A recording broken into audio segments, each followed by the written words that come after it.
Is it 2018 already? Postdoc, the New Orleans ACS meeting is coming up. I need data. Again. Yeah, I got a little bit of data to present, but I really need some new equipment. New equipment. Well, time to make it rain. Damn.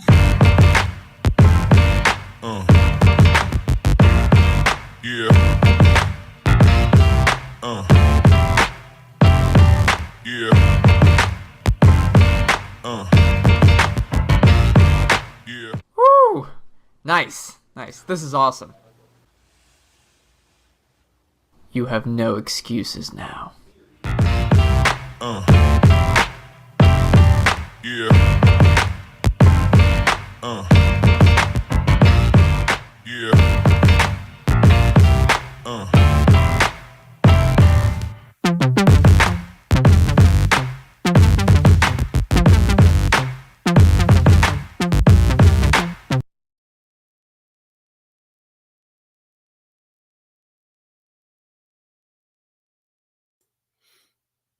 And you still can't see us. You still can't see us because it doesn't let us share our faces Unless we while do a this. tab. Oh, how did you do that? No, you just had it maximized. That's all. Oh, that's what it was. I'm Yeah. really bad at this software in this program, That's okay. But this is just a shameless plug for our podcast. As you can see, it's on everywhere you get podcast. I think I'm on Spotify right now, but the Electrochemistry podcast, everybody, check it out. I encourage you. Check out Alex and I making bad movie references and dad jokes and all kinds of fun stuff. Yeah, So, definitely do. It's on Apple Podcasts and Spotify and Audible podcast. Is that one? That's not one. I'm just. No, I'm a boomer. I don't know where podcasts are. Yeah. But it's true. But enjoy the Electrochemistry podcast. Sorry, I've derailed the start of this episode already. No. It's all good. It's all good. Welcome to another episode of Ask Us Anything About Electrochemistry. I'm Dr. Alex Peroff. This is my colleague, Dr. Neil Spinner. And this is an opportunity for you to ask us any questions you have about electrochemistry. And we will try our best to answer them as best as we possibly can. We know that electrochemistry is a very complicated and difficult subject. And so we try to just host these live streams every Friday, if we can, to address questions that you might have. And we get a lot of questions through webinars and on YouTube videos, on comments, phone calls, emails. We get a lot of these types of questions. And so this is probably one of the best ways we can actually talk about and discuss at length about a problem or a technical thing that you may have a question about. So we usually run this for about 2 hours. And just type your question in the chat, and we'll try to get to it as soon as possible. We have found in our over 37 episodes of doing this, questions that are usually best and appropriate for this format are ones that are not super specific. Like what's the activation energy of a specific redox molecule under certain conditions? It's like, well, we're not going to know that. But similarly, if you have a super general question, just like, how does EIS work? Or a full thing on that, then it's best that you listen to like one of our webinars that you can access as a tier 2 member on YouTube. You have access to our webinars, which are much longer form content for answering some of these bigger general questions. Also, if you are a tier 1 or tier 2 YouTube member, you can join us on Restream to either to talk to us, don't have to just chat, typing questions in. You can talk verbally, as well as being able to share your data with us to actually look at a voltammogram or a Nyquist plot, and then we can actually help you troubleshoot a technical problem that you might have. We will apologize in advance if we can't pronounce your name either on Twitter or on YouTube, just whatever you type in. And I think the last thing is if you are if you're unable to make it to this live stream, we will have you'll be able to watch this later. Still, you can type a question in for the next live stream, or we'll try to answer it then. But we'll have timestamps in the description for all of the questions. So if there's one that you want to see later, you'll have a chance to do that. All right, it looks like we have a question from Carlos. Just came in. Hello, guys. I recently read a paper mentioning the use of a mercury pool electrode to run bulk electrolysis experiments. Do you have any experience with these types of electrodes? It sounds like a hanging mercury drop electrode, except Yeah. you can swim in it. Yeah. Yes, that's right. You know, mercury pool. So Yeah. first of all, if you're filling a pool with mercury, I advise severe caution. Yes. Right? Mercury is dangerous. Mm-hmm. I don't. In all honesty, I don't know what that term means. Mercury Yeah. pool. I mean, it sounds like a swimming pool, which I doubt Yeah. that's what it really means. But in general, if it's just a collection of, in some manner, of mercury, right? Mercury is Yeah. a liquid at room temperature, basically, most ambient conditions, I suppose, and it's a material that was used in the early days, probably at this point, like 80 years ago, give or take, right? In that range, in the 20s, Yeah. 30s, 40s, 50s, pick a decade, right? When Michael Faraday discovered electrochemistry, that's when they were using. Yeah, they were using mercury. Mercury. And it was a thing, is you would put liquid mercury through like a capillary, right? And then basically it has a tremendous surface tension, right? And effectively, mercury would slowly drip out the end of the capillary, and you'd have a bulb, a droplet that's still stuck there or whatever. I think they put some sort of wire on the top to make contact, something like that, right? Because mercury is electrically conductive, which makes a good electrode. You'd get decent, you dip it into your solution so that there's contact between the mercury and the electrolyte, and you do electrochemistry on it, and they called it polarimetry back then, mainly, right? So all that is to say that probably a mercury pool electrode is something of this type. Yeah. But all the other details and the specifics, I don't know, to be honest. Is it like a basin of some kind filled with mercury, and then there's making contact somehow, right? And then you, I don't know, float electrolyte on top of it. Like, I don't, Oh yeah. If it's called a pool or something. Yeah. I mean, I have a lot of questions and unknowns about the physical setup and the geometry and everything. But in essence, perhaps obviously, but one of the main reasons behind why mercury is not used as ubiquitously anymore is because it's really toxic, right? Yeah. And although it has very, very low vapor pressure and doesn't, people used to play with it with their hands, like bare hands, and they didn't all die instantly. Like, mercury is really toxic, but it's only when it gets ingested or sort of into your blood. In your blood, stuff. exactly. In your skin. So it's like if you had a cut on your hand, you're playing with mercury, you're probably in trouble. But if you have clean hands or something, it's. I'm not saying play with mercury. I'm not absolutely not saying that. I'm just saying, I know people used to talk about that. They'd be like, it's like one of those boomer kids these days. Kids these days don't know I was playing with mercury when I was, and I turned out just fine. Yeah, I've heard of organic chemists would actually taste the molecules. Oh, to I haven't know heard whether that. or not it was a thing, or oh yeah, this is a ketone, or this is an aldehyde. The taste test. I'm like, no. We don't want to do the taste test. It's I think this is 0.2 weight% cobalt for sure. I can tell. Well, there's thank God we don't do that anymore. Yeah, it's very good. We have better safety things. Yeah, no, that's right. The only thing I would add is that the mercury, it was called the hanging drop mercury electrode. And one thing that was kind of interesting about it, I'll just share my screen very quickly. Having learned very little, I haven't used it, but one of the concepts or ideas. Oh yeah, let me minimize that, and then I'll hide the. Yeah, I got the question. So the only thing that was kind of interesting about it was that so you do have this capillary here that would and it had an opening, and you had a reservoir that was filled with mercury. You had a wire that would go to your potentiostat, P-stat, and but then, and you could control with pressure with a bulb, and it would form a droplet usually. And because of the pressure, you could just hold it at this point. And this also came out back in the day where like we didn't actually know good polishing techniques. Like electrodes were actually very dirty. People didn't know about like properly polishing or electrochemical cleaning. And so they literally, to generate a new electrode, they'd actually let one of these droplets like come off. This is my, oh, it's like it's dropping, and then a new one would be generated. So this is a good way of like reproducing an experiment. You also had hemispherical diffusion. That was the only other thing in this kind of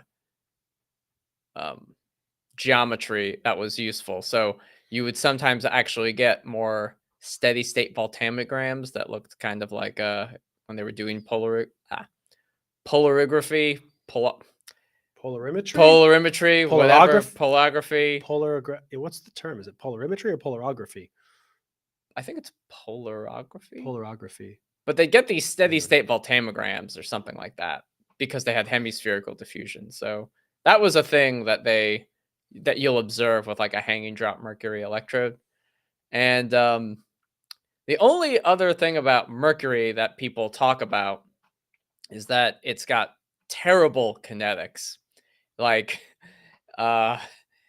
and that's one of the, like, it actually has a very large potential window because it's like, so it's somewhat unreactive with a lot of things. Oh, it's poor catalyst. Yeah, it's a very poor catalyst, especially compared to like platinum. And then the other thing is things could embed themselves into the mercury. Oh yeah, it's an amalgam. It's Like, amalgam. it amalgamates with like Yeah. everything, right? Like Yeah. any stray metal, whatever, is gonna make your mercury, an amalgam, Yeah. basically. So Yeah. that's kind of fun. But that's all I have to say about that. I'm glad we don't do that anymore. Yes. Although there's something cool about like, I need to polish my electrode, and you just like squeeze another drop. Through. Yeah. It's like, new electrode. There you go. Yeah. And now you have all this mercury. that's such waste. that's a really good, that's a good business model. What if we could convince customers like, you need a new platinum electrode, got to buy a new one, squeeze it out, buy a new one, Oh, yeah. like, Yeah. It's a consumable. yeah, it's a consumable. It is. I mean, yeah, it becomes a consumable. Platinum is so Something. expensive. Oh gosh, that would be terrible. Yeah. Yeah. Well, people still have to keep buying polishing pads. Oh It's yeah, just I a mean, lot obviously of- there's always it's tons of consumables, work, but yeah. not like, thousands of dollars of platinum every day or something. Oh yeah. I would retire. I'm just, Selling you'll never thousands- see me again. selling thousands of dollars of platinum. Like a day. People do destroy some platinum electrodes, though. That does happen. It's Yeah. unfortunate. It's always sad, Pour one out for our colleagues who destroyed platinum Whoever electrodes. destroyed platinum electrode. Pour one out for you. We got a question about GITT. Could you please elaborate how galvanostatic intermittent titration technique can be used for solid state electrolyte? So, in short, let me, while I have the time, I suppose, until there are other questions as well. Because I don't know anything about this. Yeah, so I'll just describe GITT really briefly, and then I'll talk a little bit about it. So GITT, I'll hide this. yeah, thanks. Yeah. GITT, galvanostatic intermittent titration technique, or GITT, or is typically short. It's a discharging procedure, typically for batteries. Let me sort of color code this. It might help. Let's see. Yeah. I'll put I'm gonna be real fancy, Yeah. right? So here is It's a little bigger. current. Blue is current, black is time, and red is potential or voltage. Okay. So it's a galvanostatic technique, which means you're applying a current, constant current, and measuring the resulting voltage. All right. So if this is zero current right here, right? This is zero. The process goes something like this. You apply for a set amount of time some current, doesn't matter whatever it is, positive or negative, and then you apply usually for the same amount of time, but it doesn't have to be zero current. So it's alternating steps of applied current and then like OCP, right? And you're going to do that for a while, usually until the voltage reaches somewhere. Then you do the opposite. So you don't have to, this could be a one-step process, but then sometimes you'll go the other direction. So like the first part I just drew would be the charge. The second part is the discharge. So it looks like I'm drawing a bunch of skyscrapers or something, but this is the procedure. Okay. So that's the current, right? So this is 0 right here. So all of the horizontal lines here, these are OCP steps, right? And then this would be charging steps. This would be discharging steps. And the resultant voltage, you might have an upper limit. I'll just put UL, and you'll have a lower limit, LL, whatever those will be, if it's a battery, if it's something like that. And so the voltage will rise, and then it will settle a little during the OCP, and then it will rise and then settle during OCP, and then it will, it's going to rise up. I'm going to try to draw this best I can. And then basically at some point you're going to hit your upper limit during a charging step. Okay. And then we're going to discharge until we get to our lower limit. I'm going to have to draw this pretty aggressively so I can get there, because I gave myself 3 steps, right? So we have a discharge, and then it's going to relax, and then a discharge. I'm going to make this insane. It's like the worst battery ever. So forget about the terrible drawing. And then finally we reach our discharge limit, and then we rest. Okay, so basically we have charging and we have discharging. So you could do one or the other. You could just do one way.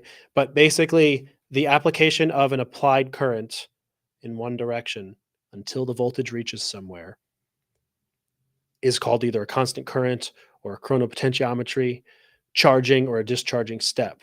The difference between GITT and regular charging is that you have half of the time you're at rest, you're at OCP. And the reason you do this is that it allows you to get a measurement of things like the diffusion coefficient. You can think of it as like a very tame, like easy method for charging and discharging. It's more gentle, something like that. So for certain systems, you can do GITT as a way to like cautiously charge it up, because you're giving it more time to rest. It'll take a while usually. Now, as it relates to solid state electrolyte, to be honest, I'm not 100% sure. I can only kind of speculate. The tricky thing about that is that the diffusional characteristics in solid state are obviously, substantially different than for liquid salt, like a liquid, like electrolyte, right? And even a battery that might see, like there are solid state batteries and things like that, but even a regular battery like coin cell or cylindrical cell has electrolyte in it, and so it's actually solid liquid, even though it's not much electrolyte, but there is still electrolyte, so it's still a solid liquid, interface. So there's diffusional characteristics of like lithium ions in the electrolyte in those cases. With a solid state system, is there any diffusion at all or no? Like I think it's mostly no, right? I don't.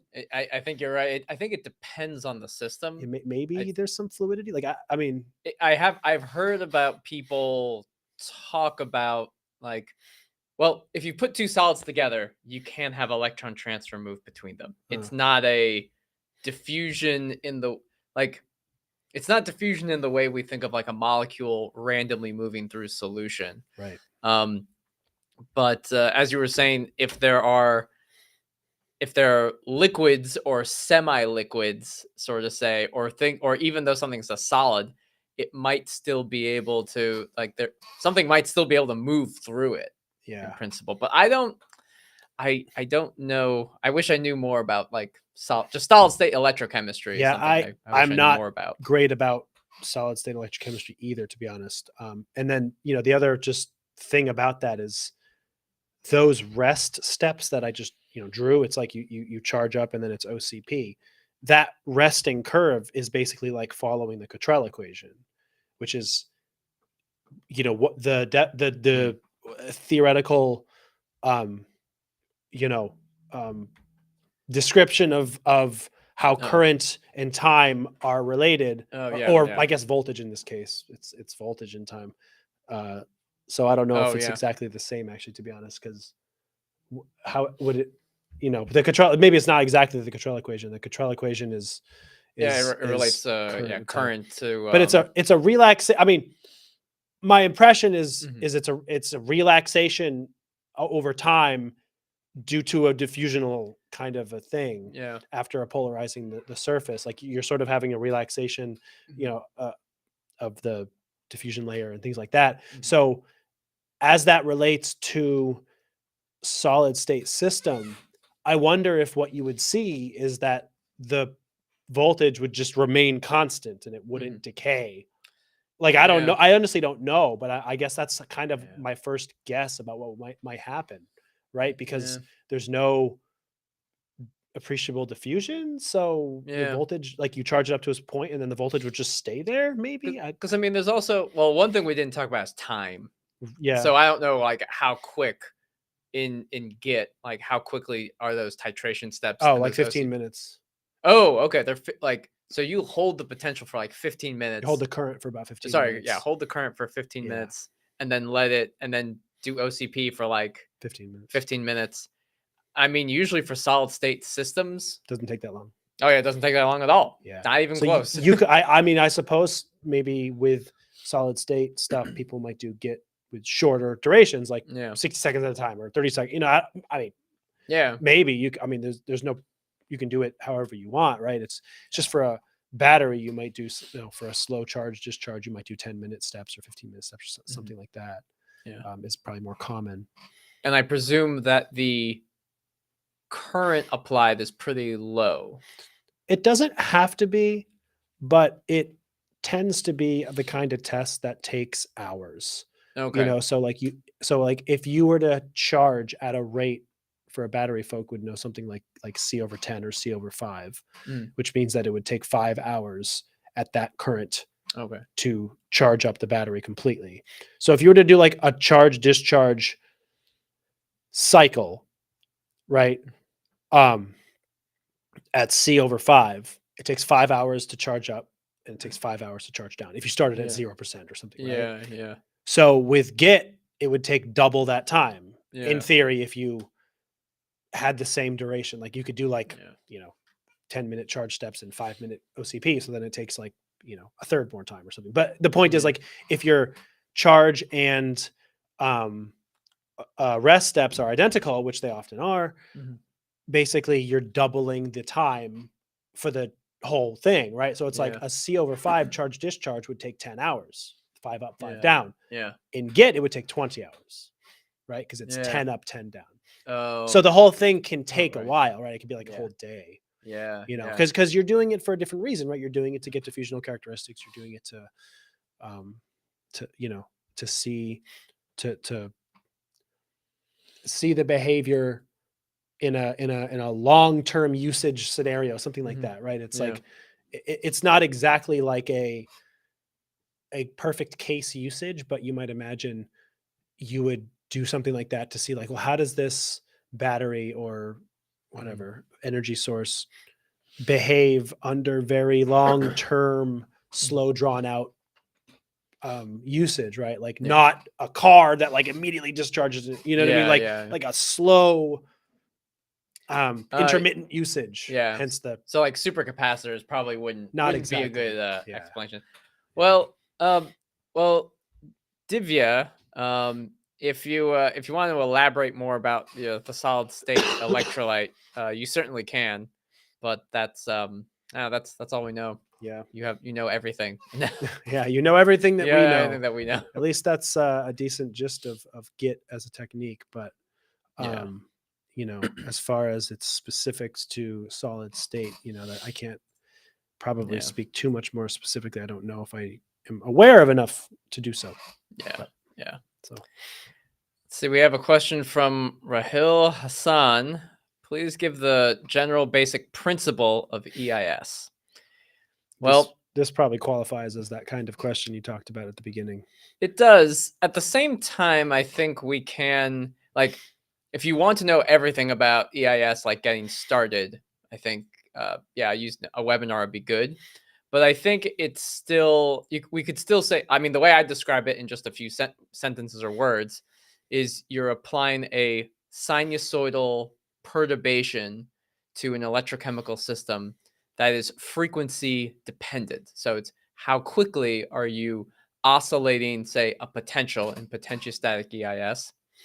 How quickly is it 10 hertz? Is it 100 hertz? Is it megahertz? Is it all the, what frequency? And because of the frequency, because different electrochemical processes occur on different time scales, they have different characteristic frequencies. EIS is able to probe those specific frequencies because it's a frequency dependent technique. So that's the basic principle behind EIS, if I had to say it in like a few sentences or a few words. It's a pretty good synopsis. And I'm going to link to the webinar that I did, if I can find it. At least just the first one. I mean, if you only want to watch one, honestly, the first part is where I talk about all of the basics of this technique. And so hang on one sec, I'm getting there. I promise. Yeah. So some of these are on YouTube, and we even have a general video as well about EIS, a lot of free stuff, actually. So this is EIS webinar. So, and that's part of a playlist. So, there's it's a 5-part series that I've done a few times. You can watch them. If you join our YouTube channel as a tier 2 member, you can watch them. You can join for any amount of time. That's some comprehensive impedance pedagogy. So I encourage you to look through that if you want to kind of get a really detailed and thorough look. Of the basic principles of impedance and some practical stuff as well. That's a good question here. So Ifra has asked, why do we apply an AC perturbation instead of a DC perturbation? And then similarly, why we need a small impulse like 5 or 10 millivolts, what will happen in case of a larger AC signal? So first of all, you can do a DC perturbation. In fact, for two kinds of techniques, I suppose. There's a technique that people call DC EIS or DCIS or something. It's a little odd to me, but there are people who do impedance basically like experiments with a DC. So it's just up down like staircase, like jagged up down DC, right? Instead of a smooth sinusoidal perturbation, right? But the main reason why we use an AC is frankly because the mathematics of it. It's a well-known and well-defined mathematical phenomena in electronics that predates the electrochemical part of it. The E in EIS is newer than impedance spectroscopy in general, right? It's an electronics thing. And the sinusoidal, form, I suppose, is fundamental. I don't know if it's any more basic than that, right? Like the like description of electromagnetic energy traveling is sinusoidal, right? I think in general, or maybe not exactly, but there's something like I'm not saying exactly the right way, but there's something fundamental about sinusoidal, like mathematics in terms of energy propagation, right? Oh, well, yeah, and I think if we were to talk to, so I guess my question, well, so he's talking. Well, maybe this is a clarification on his I mean, question I can about answer the second part in AC, a second, but like AC versus DC. Like when he's talking about AC, like okay, all right, it's AC. We find similarly, because I guess I was thinking like I accidentally thought of DC. Like they're both currents. Um, yeah. Well, but yeah. You're right. It is. and mathematically, like again, it's sort of something that's I've actually kind of thought of it somewhat differently. So in reality, everything is AC. Like Mm. DC is actually the limit of AC at like zero frequency. And even little steps in a DC pulse have AC components to AC is it. analog, DC is digital. Oh, so In is he some talking ways. about direct current or No, I'm just saying, alternating like, current? to your analogy, right? Like the Oh, world is AC because it's more analog. The real world is that a right oh, analogy? I don't know. Oh no, I'm saying like even when someone says I'm applying like +1 volt direct current or a Mhm. direct current Yeah. voltage, you could also think of it as an applying a 1 volt AC signal At a at really fast frequency.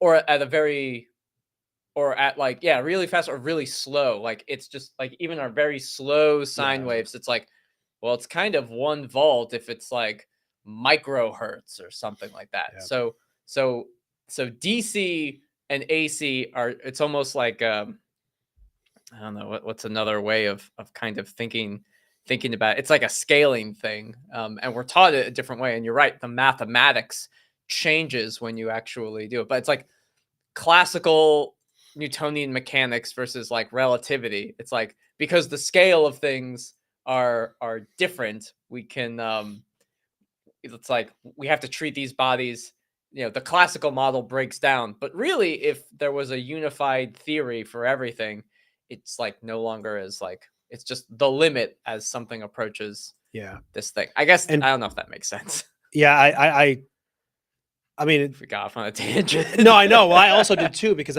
I guess I was just thinking about it and trying to think it through. This is perhaps a little more specific as an answer to the mathematical part of it. You know, why do we apply an AC signal? It's because I'm not going to go through all of this. This is on our website. Uh, I basically derived the mathematical theory of impedance and just show you where it comes from. And frankly, the mathematics of a sinusoidal input and then output and then what, you know, how it works out, like it's well defined mathematics um that leads you to the results that we're after basically. So that's kind of a somewhat unsatisfying answer to be like, why do we do AC? Because the math works. But it's true, it actually is Yeah. true. um and it's just, again, it's like it predates electrochemistry in general. And then why do we do a smaller signal? Well, that's because one of the laws or the rules of impedance is that it must be linear and it must be stable. And so and one of the subset rules of that linearity and stability is that the response must be independent of amplitude. So I've said this kind of phrase a number of times. I say it in my webinar as well that I linked previously. Impedance is sort of fundamentally an optimization problem. You are trying to apply a large enough AC perturbation so that you impede your system at all. Mhm. It has to be impeded. It has to respond to the input. It has to be big enough to elicit a response. Yeah. And so you can't just do a microvolt because most systems don't feel a microvolt. They don't respond to a microvolt. You can't even measure that low, right? But it can't be so big so as to be not linear. And that brings me to the other point that someone asked last week about nonlinear EIS is a whole nother thing that I went on a tangent and a rant about as well. I'm going to not do that now, but fundamentally impedance needs to be linear. And so if you can imagine, like if you do 1 volt back and forth, if you have like a cyclic voltammogram, you'll have peaks and you'll have, you know, curves in your response. And that's just not linear. You have to have a linear and a stable response. And so you need to make sure your amplitude is usually 5 to 10 millivolts just happens to be the number for most systems that have, roughly speaking, kilo ohm ish impedances. Mhm. That amount of millivolt amplitude usually results in a good response. So you get good impedance data, but not so much that it's not linear. So I want to just quickly, there were a couple questions at the end. I just want to touch on those very briefly. They're asking just about like getting YouTube membership. Just want to show you on your screen. If you're on the Pine Research YouTube channel, you may have subscribed to the channel, which we always encourage you to subscribe. We try to come up with new content. There should be a join button. And when you hit the join button over here, it'll ask you to have either tier 1 or tier 2 membership. Tier 2 membership gives you access to the complete archive of all of our webinars, as well as you can join us on Restream. You'll also have extra access to like podcasts, and we're also planning on providing more perks to membership. But that's how you would join. And if you it's $10 a month, and I usually just recommend people like, hey, join, binge watch as much electrochemistry as you want, and then if you want to cancel, you can, or you can continue to support us. Either way is fine, but that's the best way to get access. Hit the join button. So that was what I wanted to mention, just a quick thing, and then we can get to the next question, which was, how can I, from Hisham Gamal, how can I measure the kinetic and diffusion current without RDE? Now, I believe what you're talking about is in a rotating disk experiment. This sounds like a Kutecky-Levitch type of thing where you're able to dissociate diffusion limited current from diffusion / kinetically limited current. And correct me if I'm wrong, or if you want to do something like that. But I think without an RDE, it will be very tricky to. Well, you can't do Kutecky-Levitch or Levitch analysis without rotating, without having laminar flow and doing hydrodynamic electrochemistry. But so, I mean, there are ways of, you can do like really, really slow scan rate type of things. You can use microelectrodes for some types of experiments, but to differentiate those two, I don't know if there's really a way. It's best to get an RDE or use an RDE as a tool to elaborate those types of things. Of course, I think the other question to ask is like, well, what are you trying to get at? Because most people are just interested in the kinetic current. Like, you can use if you want, the diffusion limited current's great for getting the diffusion coefficient. You can get that using chronoamperometry, cyclic voltammetry, EIS. You don't have to use an RDE for that. But yeah, for kinetics, you want to be able to kind of distinguish between those things. Other stuff you want to add. I mean, I'm guessing, just again, I'm just guessing here, but it might be that an RDE is complicated and perhaps expensive to get, and so you're trying to figure out if there's a way to do a simpler experiment to extract those kinds of parameters, right? I mean, I suppose that would be one reason. Yeah, it's a perfectly valid reason, right? Yeah, An RDE absolutely. is a tricky experiment, and the equipment is, it's not as much as an SEM. It's not as much as a lot of other equipment that you can get, frankly. But I appreciate that, it's not free and it's not perfectly accessible, maybe in all laboratories. So, so I understand that. And the unfortunate reality, like Alex said, is that it is not trivial to do that. And frankly, that's one of my like heavy trigger frustration things, is that very often folks get an LSV or a CV and they just ignore all of those principles and make a Tafel plot anyway, which only can be done if you have kinetic current only, right? And it's like, you don't, you don't, right? You haven't extracted the kinetic current because you didn't, have an RDE, experiment in which you were able to do some of these, kinds of analyses. Yeah. And it's like, you can make a Tafel plot all you want. You could take log of the current and plot it against the potential and make your Tafel plot, but it's meaningless because that's a reorganization of the Butler-Volmer equation, which necessitates kinetic information only. So if you can guarantee that your setup has no impact of double layer, which is physically impossible, and no impact of diffusion and anything else, side reactions or anything else, and it's only kinetic information, then enjoy your Nobel Prize. But otherwise, you've probably made a Tafel plot that means nothing. I proposed the idea to you, I think a while ago, about like if you could do EIS and determine the charge transfer coefficient or the charge transfer resistance, then like in principle you could use Ohm's law. Yeah, this was a cool idea. That might be a thing. I haven't seen this. This is brilliant, actually. Yeah, Alex had this idea, so I don't know. Yeah, I haven't seen this anywhere to my knowledge. Someone might see this, contact us later, contact us now. Yeah, if you have an idea about this being working or not. But like if you do impedance, right, and you just have this, right, and so you fit it with your ohmic uncompensated resistance, and then I'm just doing like the simplest possible thing, right? Okay, whatever. So here's your like the most basic of all basic impedance systems, right? Here's my my charge transfer resistance, RCT. Here's my CDL, and here's my Warburg right here, whatever, blah, blah, blah. Simple thing. I'm just like glossing over all of this. In theory, this charge transfer resistance is related to a Faradaic process, right? Like a real charge transfer process. And that's kinetic information. So if I extract my RCT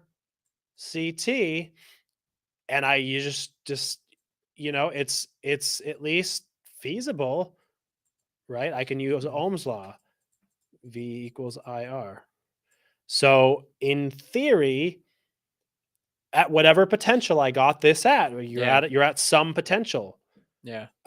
For this potentiostatic impedance, I picked probably not open circuit potential because whatever the baseline voltage is. I pick a baseline voltage that's in the region where my reaction's occurring. You could, in theory, say IK, roughly speaking, is V over RCT or E, whatever, right? I think that's like not insane. I don't know how accurate that is exactly. I do think that it's possible that there's some fraught stuff here because it depends on how accurate your circuit fit is and how accurate the R value is. Okay, there's some open questions here, but that might be an answer to this question. Can I get kinetic current? Now that doesn't give you diffusional current. That's just you can possibly extract it from the Warburg, and possibly the Warburg coefficient allows you to get diffusion coefficient. There might be a way to extract current from that. I have to think about it.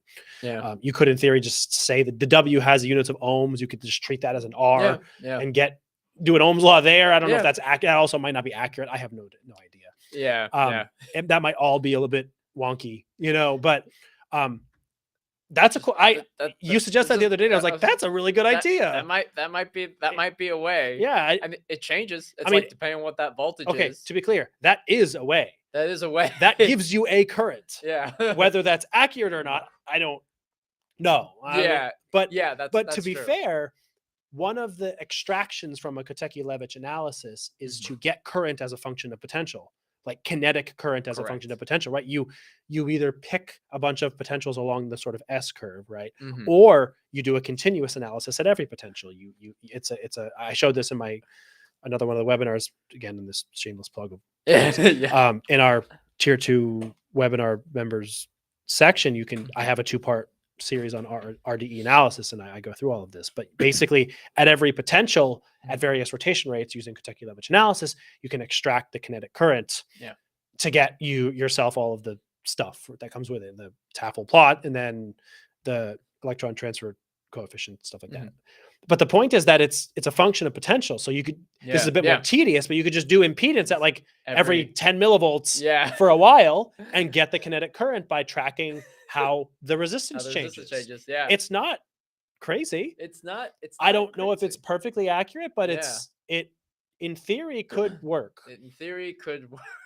You know, because that tracks with the same principle that Katecky-Levitch analysis does, which is to say that the application of the current you get from your DC test is not appropriate to equivocate that with kinetic current. It's not, right? The Katecky-Levitch analysis is a theoretical thing based on the hydrodynamics that allows you to say this, you know, fit of my data, that portion is the kinetic information, right? Yeah. Similarly, impedance, as you said, it's breaking down what is occurring by frequency. So by probing only the frequency at which my kinetic process is occurring, in theory, it's not perfect, but let's, you know, roughly speaking, I'm probing the charge transfer process that is kinetically relevant.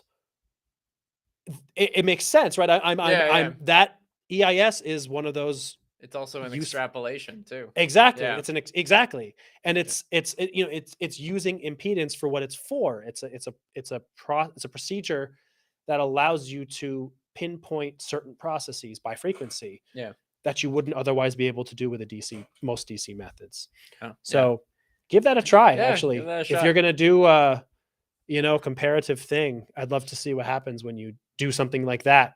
And if you get kinetic information out of that, the kinetic current. If it makes sense and compare it to something, then that would be pretty cool. Definitely makes sense. All right, let's see. We have Joao Fonseca, Mr. Fonseca. Hi there. When you have a coin cell with a new cathode material, how would you test the voltage range you would apply? And he, just to follow up, my question pertains to galvanostatic cycling.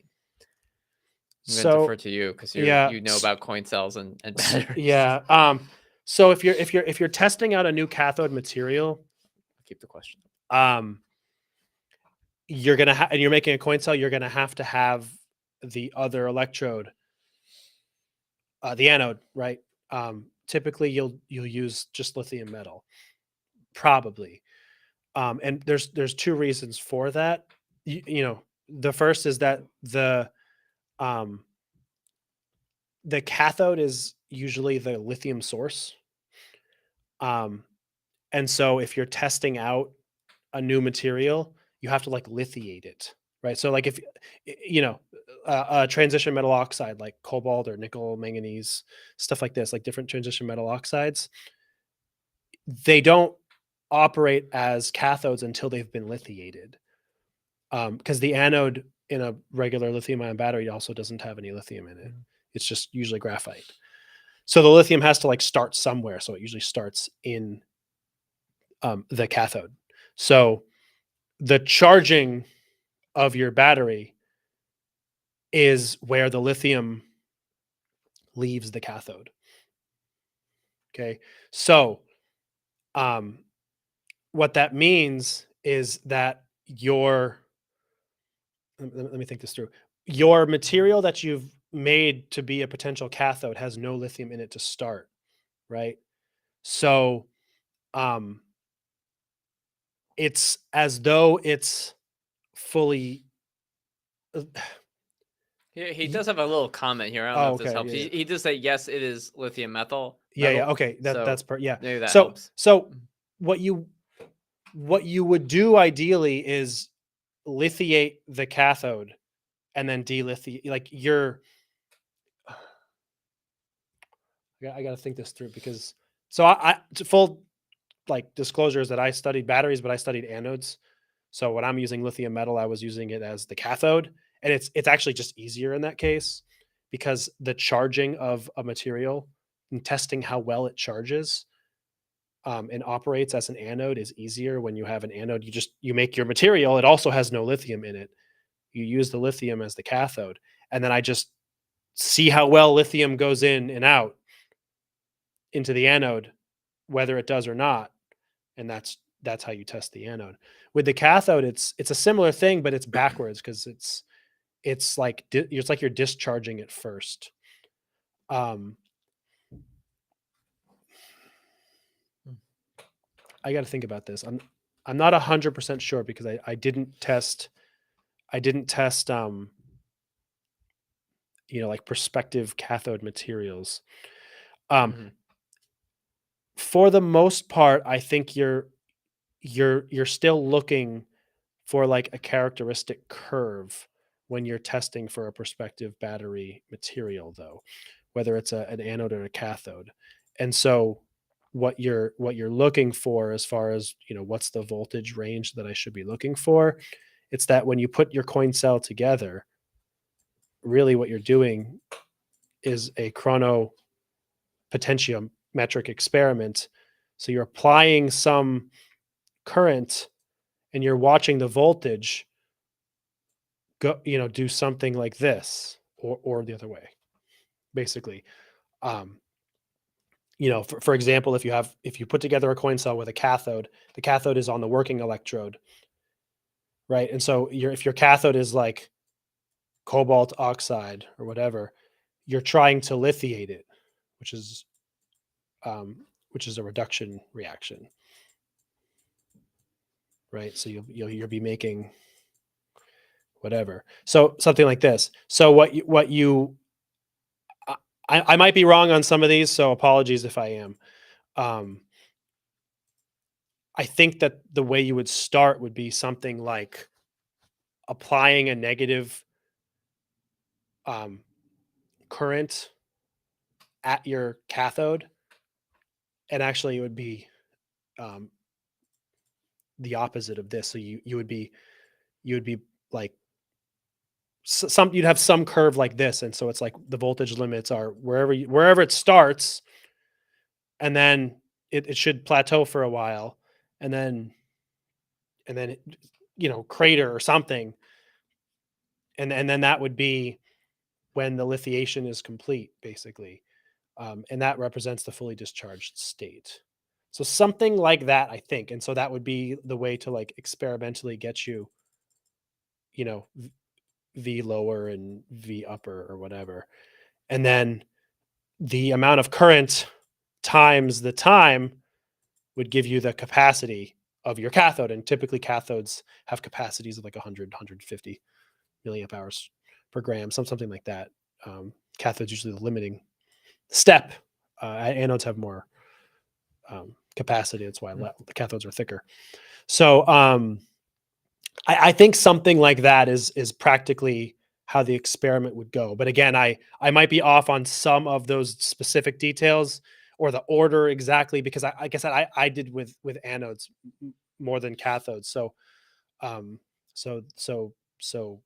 some of the specifics could be slightly off. So I do apologize for that if that's the case. But I think the way I described it is roughly what you would be looking to do, right? You're looking for and if you don't see a curve like that, it probably means your material isn't a cathode. It doesn't work at all. It's just not a proper cathode. So something is wrong, right? You should see some sort of plateau while the material is charging or discharging, right? And in the first curve is usually should take longer than subsequent curves because you're forming an SEI as well. So little things like that, but you should see, like, if you just like apply a current and the voltage just kind of like just moves like in a straight line or something isn't right. Like either you made your coin cell improperly, something's shorted, or something's off, right? Or it's just frankly not a good material. Like you need to, which is an answer. It's a sad answer, but it's an answer. So some materials don't work as battery anodes or cathodes. So I think that's roughly speaking like the procedure that you would want to try. So give that a try if that's helpful for you. Very good. Very good. All right. We have a question from Parth. And the question is, how can you differentiate whether an oxidation reaction present in a cyclic voltammogram is chemically reversible or irreversible? Are you going to talk about the Nernst equation? No, actually, no. I wasn't going to talk about the Nernst equation. So I think there are a couple things to keep in mind, just like a little bit of terminology. So there's chemical reversibility, but there's also electrochemical reversibility.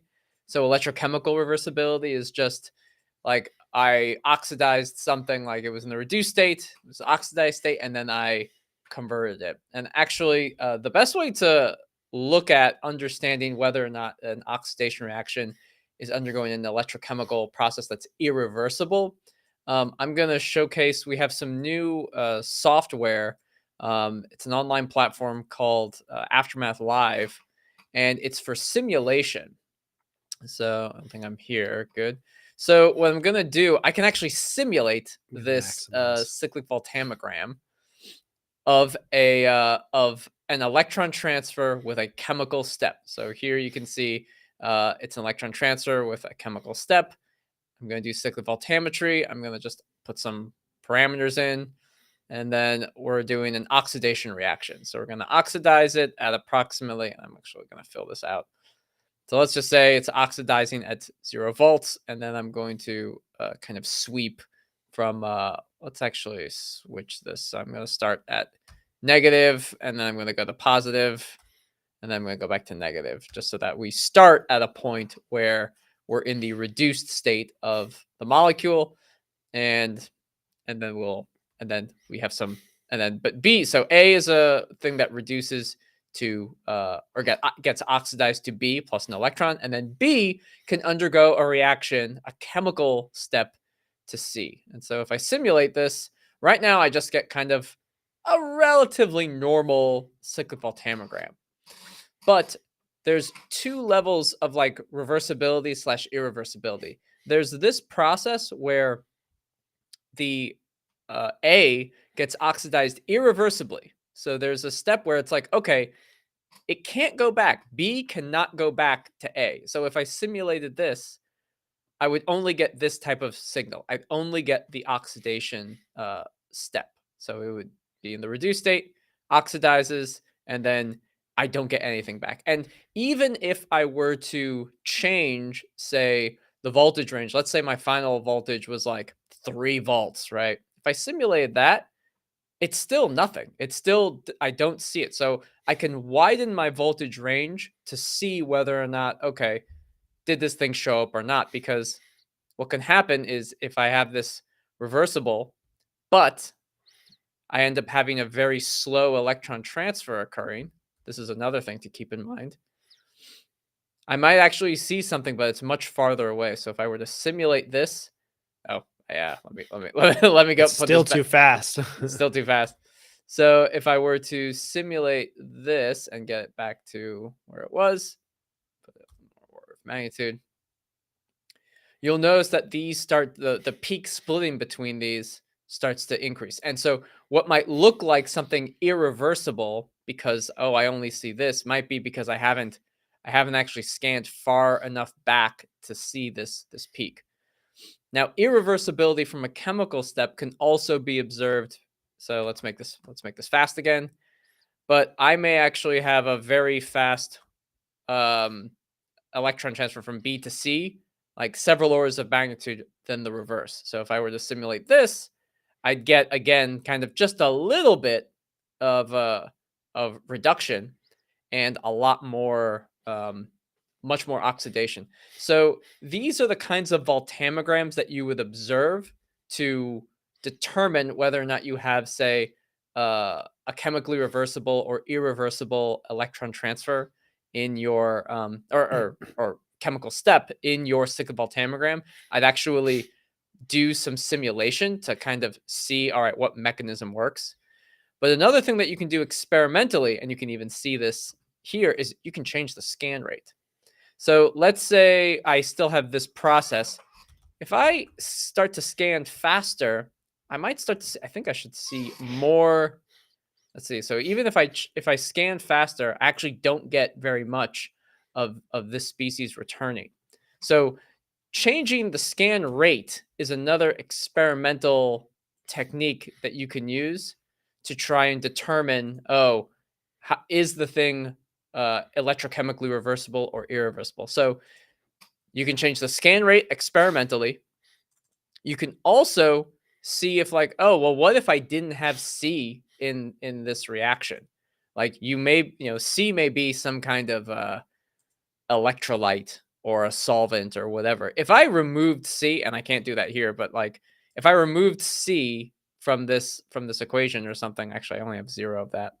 But if I were to change some of the parameters around, I might be able to remove that irreversible chemical step, or that or just that chemical step altogether. So I would encourage using things like simulation software, like Aftermath Live, as well as adjusting parameters such as the scan rate and even the voltage limits that you're sweeping.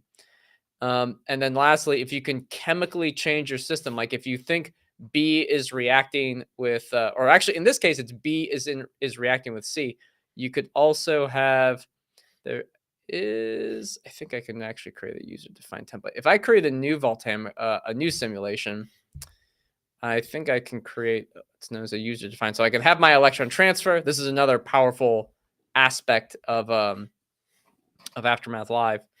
But I can also have, that's right. You can also do a couple things like add chemical steps where like A plus B. So if I make this an oxidation, I have A gives me B, gives me electron transfer with B, and I'll put roughly the same things as I had before.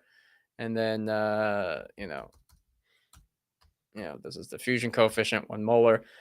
But if I have a chemical reaction with B and C, so I have these things like A becomes B, and then B reacts with C to give me whatever, D there. That's what comes next. And again, I change these parameters around. I can do something where like, what if I have a lot of C? What if I have 1 millimolar of C? And let's just, again, put some diffusion coefficients in. Just putting some random ones in. And I have 0 of this. And again, let's say I start with 0, a nice little diffusion. So these are all kind of like really powerful things you can do to simulate whether or not you're getting stuff. And is there a parameter that You haven't put the CV. I haven't put any CV stuff, so I'm going to just autofill that. So now if I simulate it, I get this thing, which actually I think I have an oxidation. Oh yeah, in the CV I start at negative. I start at negative, so let me do that positive, especially if you're looking at oxidation. And then if I simulate it, it looks a little bit like that. But now I can start to do things like ask the question, what happens if I add a lot of D to my, make sure the diffusion coefficients make sense. What if this reaction is faster and I have a lot of C? Like what happens then? Oh, wow. If I have a lot of C, this happens. If I have 0 C in my system, simulate it, it's like, oh, well, it looks like a normal CV. There's nothing here to make this reaction happen. So just to reiterate, simulation is very powerful, but then change the scan rate and also try to adjust some of the aspects of the chemical step. That's another powerful and important thing with determining whether your oxidation is electrochemically reversible or irreversible. So that's just what I wanted to ask or say.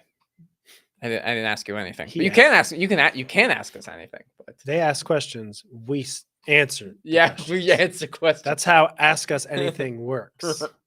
That's the goal. So I hope that was helpful, Parth. Yeah, that's a good answer, especially with the simulation thing. It's really cool to just what happens if this? Just type in a number and see what happens. You can even you can change the solution resistance, the capacitance, see how that adjusts.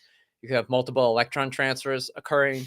I just showed you like the very basic things. Like there's a lot you can do. Yeah, so that's helpful. Okay. See, Hisham has another question, which also it looks like Hisham had said, I don't have the RDE set up. This was in response before that you'll try the Tafel analysis and EIS to compare both. Yeah, please do. I'd love to know. Come back next week or something like that to our session here and let me know how it goes. I am interested to see how the impedance, thing to get kinetic current works out. I'd be curious to see what your Tafel plots look like from that. And then a follow-up question is, if I did rotation with a magnet while doing impedance or Tafel, would that mitigate the mass transport limitations and get more accurate data for the kinetic current rotation with a magnet? So rotation with a magnet generally is a bad idea because you'll have magnetic interference with all of your electrochemical signals. Yeah, It's usually one of the big issues. I have that. That's actually something that I heard someone Mm. say that isn't a problem, but I guess the Oh. point is that it depends, Yeah, right? it depends. Because it's Bio's law. Electrical current induces magnetic flux and vice versa. Yeah. Right. That's how an MRI works. Mm. So if you have a spinning magnet, it will induce an electrical field. Depending on the speed of the spinning and the strength of the magnet. Mhm. So it's at least in play that the rotation of the magnet will interfere with your electrochemical signal. It doesn't mean Mhm. it will Yeah, if the magnitude of the electrochemical field induced is negligible compared to the electrochemical signal, but that's Mhm. not a guarantee. Yeah.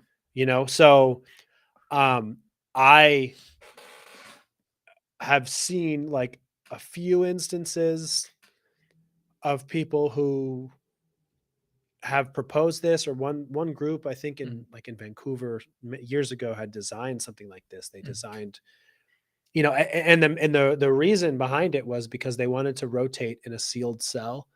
And so, it's a tricky thing, is you can't really fully seal around a rotating shaft, right? Because you seal it, you squeeze it, well, then there's friction and it can't rotate. It's kind of, so you have to, if you want to like have a hermetically sealed or an environment, you have to put the whole rotator in a glove box, which can be done. But if you want to just have the cell sealed and rotating, a magnet is a good idea for that, I guess, because you can just have magnetic contact outside the thing spinning, and then it contacts inside and induces the rotation. But it's a tricky thing to do. It's also not something that we have made as a company for a variety of reasons. And one of those reasons is that it's very tricky it would be really hard to manufacture something like that. And then again, there's that open question about, does the spinning magnet induce any electric field that would impede your signal and mess with it?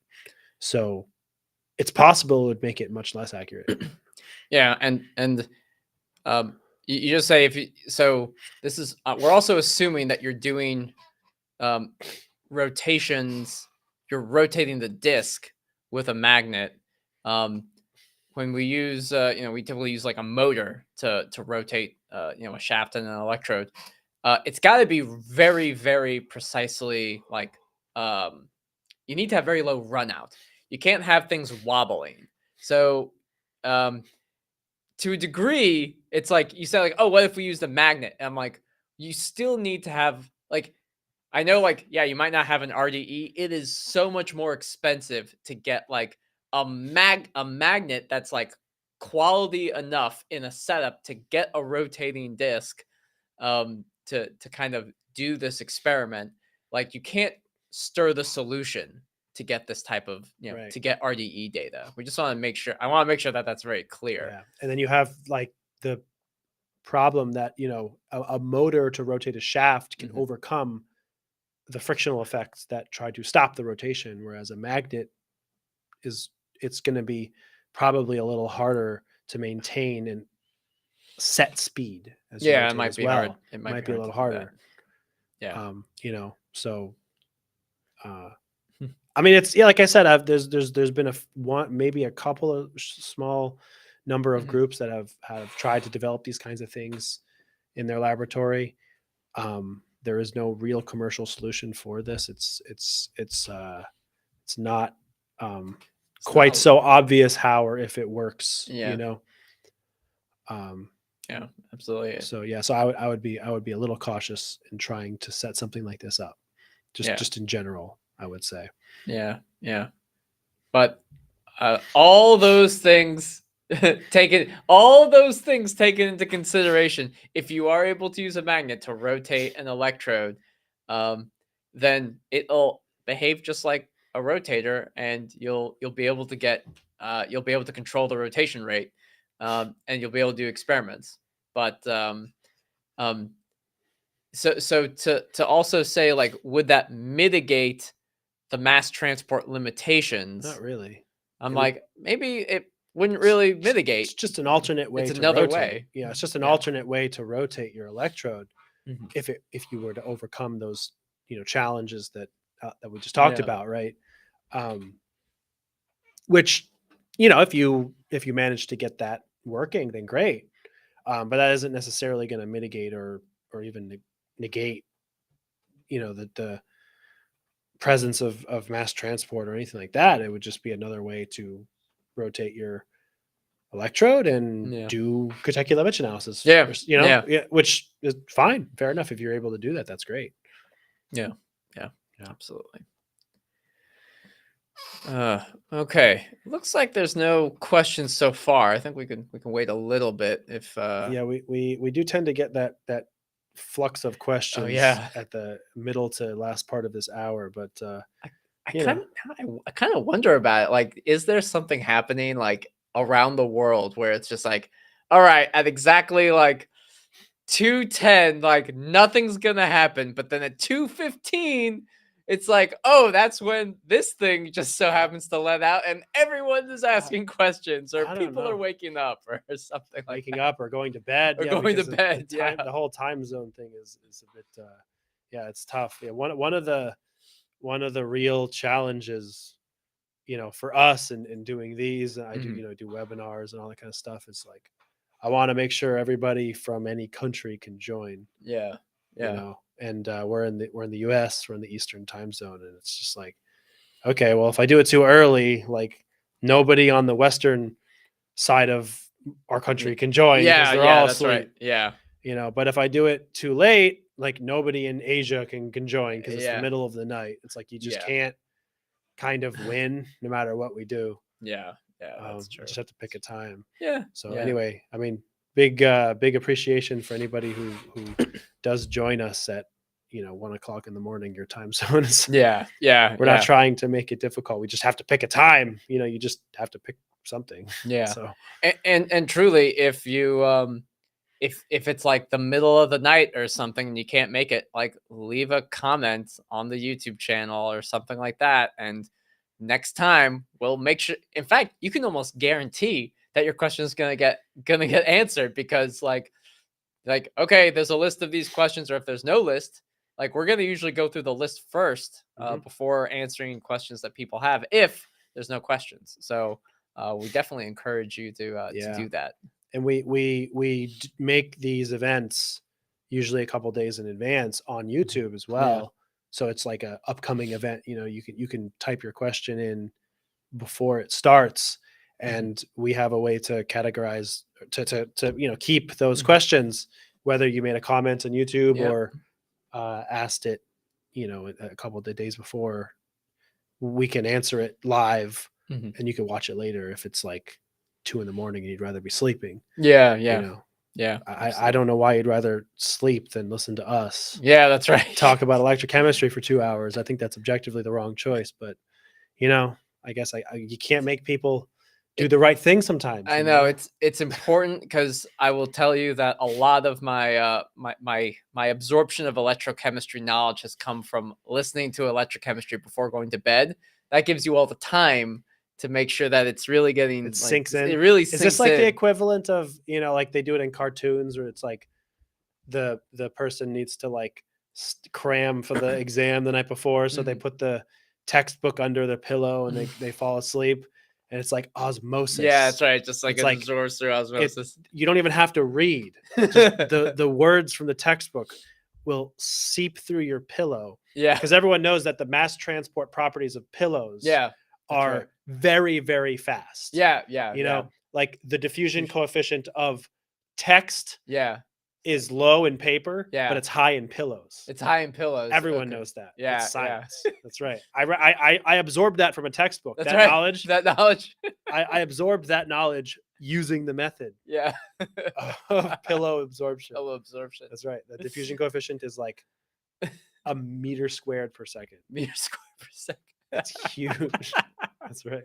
It's like instant. Yeah, instantaneous. That's right. All of the words, they jump through the pillow. Yeah, yeah. Well, one thing while we'll wait a little bit, but just letting people know, it is the beginning of the new year. The end of January, but still the beginning of the year. Keep in touch with Pine on Twitter and on our website and on YouTube. We are actually planning to do a lot of visits, either to trade shows, the American Chemical Society, Electrochemical Society. There's some conferences in Europe that we'll be attending, as well as workshops that'll be happening. So there's workshops that we're planning in like Texas and in North Carolina. I'm planning one in Villanova and hopefully New Jersey. So if you're interested in like really learning more about some of these things, keep an eye out. And we also have sometimes given like Zoom talks or Restream talks or crowdcast talks to individual universities and stuff like that, to individual groups. So those are all things that to keep an eye out for. But also, if you request them, we can try to help with that. So yeah, looks like a question just came in. It's very good. It's a great question. I have a good answer too. Yeah, it's a thing that you can ask us about. Yeah. What is electrochemistry? It's a thing that you can ask us about. So I encourage you to ask us about it. That's right. So so you pronounce this Bamaitorodia? Maybe? I don't know. I'm sorry if I mispronounced it. Bamaitorodia? Bamaitorodia. What is electrochemistry? Well, yes, besides it being it's a thing you can ask us about during this live stream. During this live stream. There's no other answer to that question. The other answer to that question is that it's just the union of science of electricity and what we know about electricity and electronics and chemistry. Just putting those two things together. It's just like what happens when you put chemicals in electricity and electricity into chemicals and the science behind it. So this is like, all right, let's see, but this is my first step of knowing it. Yeah. So electrochemistry is the interface between those two sciences, and it reflects a wide variety of different subjects. So corrosion is an electrochemical process. Batteries is probably the most obvious example of electrochemical processes. You're literally converting chemical energy into electricity that uses to power cars and devices and things like that. But anytime that there's some kind of electron transfer process occurring at an interface, that is usually an electrochemical process. Yeah, you can think of if you know, generally chemistry is, combining elements to make other elements or compound. Well, that's alchemy. That's combining elements together. Like, some element plus some element gives you another compound, or some compound plus some element gives you whatever. Yeah. Electrochemistry is when you have reactions like that, but one of the things involved is an electron. Yeah. So at a very basic level, you can think about that's called a redox process, a reduction or an oxidation process. When you have some chemistry reaction, but on one side of the arrow is an E-, an electron. Yeah. So that's electrochemistry deals with stuff like that, because when you're using your phone, when you're using your laptop, it's got a battery in it, and that battery is working because there are materials that release or absorb electrons. Yeah. And there's a tremendous amount of energy involved with that. Yeah.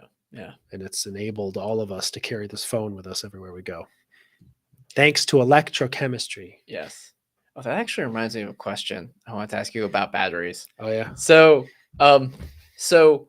for a battery to work, and it's like, okay, we talk about like lithium intercalating into a material, but for you to get any current, there has to be an electron transfer, or is literally just the movement of ions sufficient like power to. No, there's an electron transfer. Okay, so there's an electron transfer. Yeah, yeah. Okay. Yeah, It intercalates lithium and is intercalating while being reduced or oxidized. okay. In the case of, so in the case of the charge, like the anode is the thing that gets filled with lithium while it's being charged.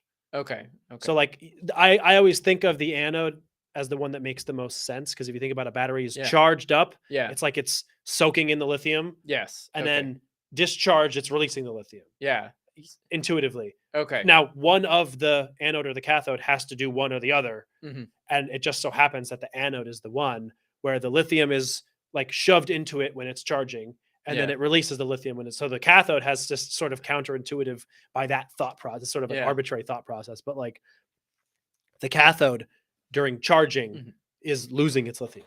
Yeah. So but it's a reduction process. But it is a reduction process because it's Li plus an electron gives you Li C6. Whatever. Yeah, I just feel like I hear a lot of people talking about like, the lithium's got to intercalate in and out of places. Yeah. But I'm just like, but an electron still has to move. Yeah, it's still okay. It's still it's a redox process. Still a redox It's just process. The intercalation is the word that you use to talk about. It's making Yeah. It's like an amalgam. You think of like an amalgam. It's not really. It's not. Yeah. But it's like it's carbon. Like in the anode, it's like the carbon lattice is accepting lithium. Yeah.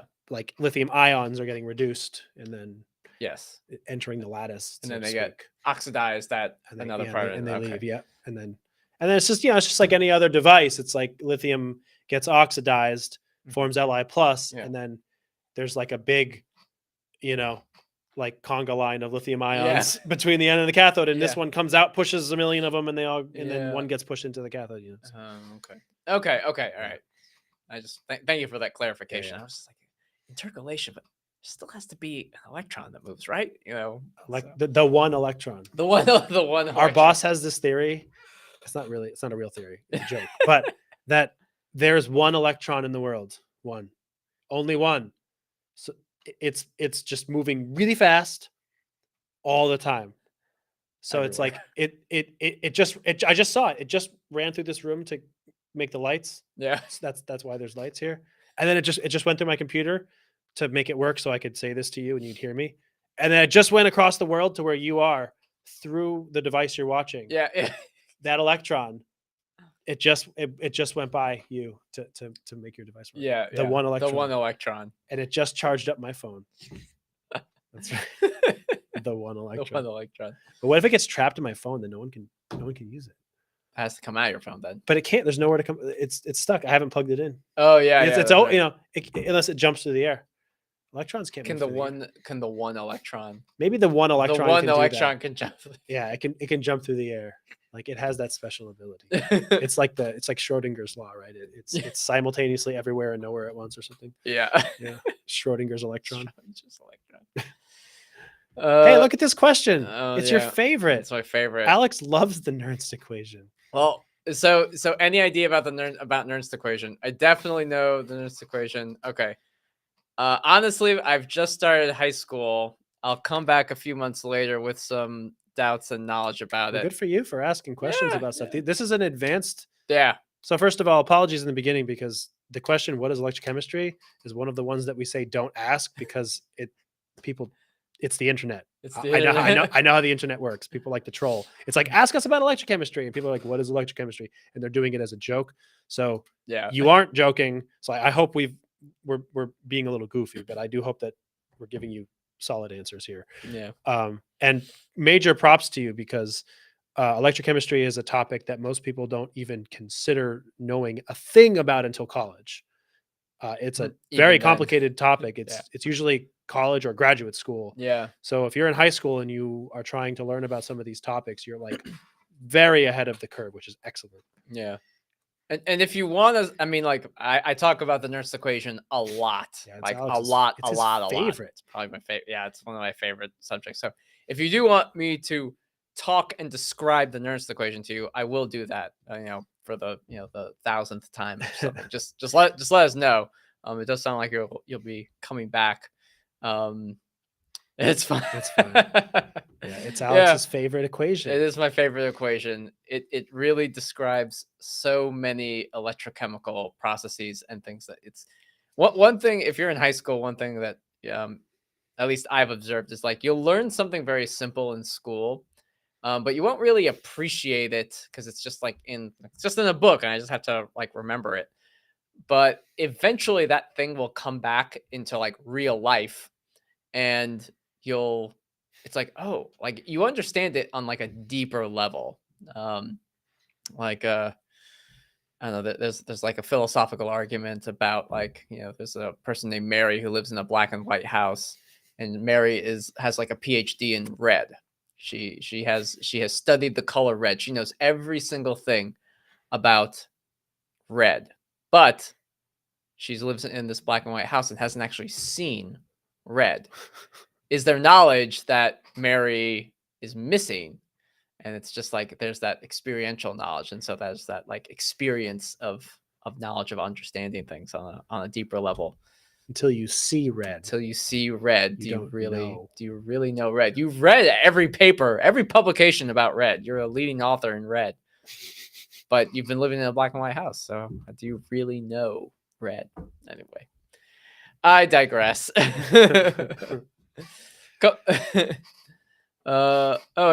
see. This is another question. Why can't we use corrosion as a source of voltage? Well, first of all, if your system is corroding, it might be changing its voltage, and very likely is changing its voltage, because corrosion is a transformative redox process whereby the material is fundamentally changing its composition. So that means its voltage might be changing as well. So I also don't know exactly what you mean by like source of voltage. But like power source. Yeah, I guess. Yeah. Right.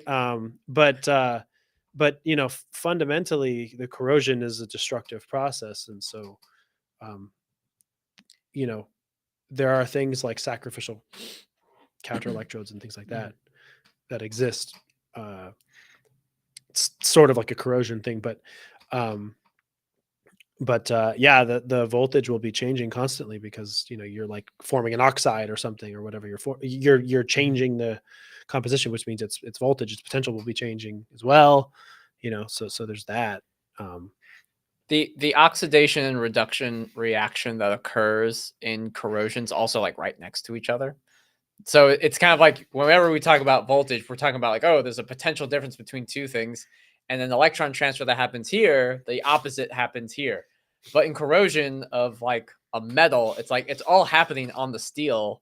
There's no like, I can't hook one like anode to one end and a cathode, or like, I can't hook two ends to like, right between these two like atoms where the electron transfer is occurring. How would that attitude?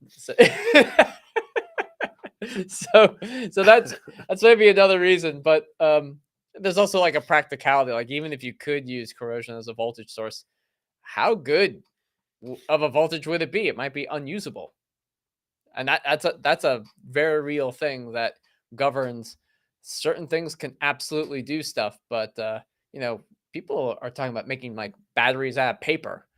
It's like might not be that practical. Like you can do it, but it might not be that practical or have like a commercial application or something like that. You could run a very small LED for a minute. Yeah. So if that's practical, yeah, all the power to you. Yeah, I hope that answers your question. Yeah. Let's see. I have a question regarding lead under potential deposition technique. Is it possible to use it qualitatively? Is it possible to use it to qualitatively differentiate between copper nanoparticles and copper single atom catalysts? I have no idea. I mean, I doubt it. I doubt you're going to be able to get any. Just fundamentally to use electrochemistry to get. I mean, you said qualitatively, not quantitatively, which fair enough. Mm-hmm. But to use electrochemistry to get information about like single atoms is really, really tricky. You need really small currents. Yeah. like femtoamps or something really Yeah, small to be able to detect like, the impact of like a single particle, yeah. a single atom, Yeah.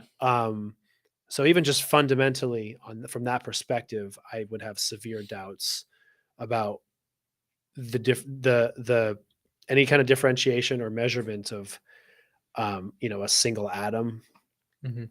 really at all. It's like measuring femtoamps and really small currents of that magnitude. There are some instruments that can do it, but it's Yeah. like even then you have to like fully float your potentiostat. You have to have like a really robust Faraday cage. Mhm. You have to really carefully make sure stuff are you know grounded together, chassis, and like the sources of noise. Any moderate, like if a bird is Yeah. flapping its wings in the next Yeah. state over, it'll impact your results. Like you Yeah. know what I mean? Like Oh, you yeah. you think noise is bad with regular electrochemistry, Yeah. femtoamp electrochemistry. It's just really hard. Yeah.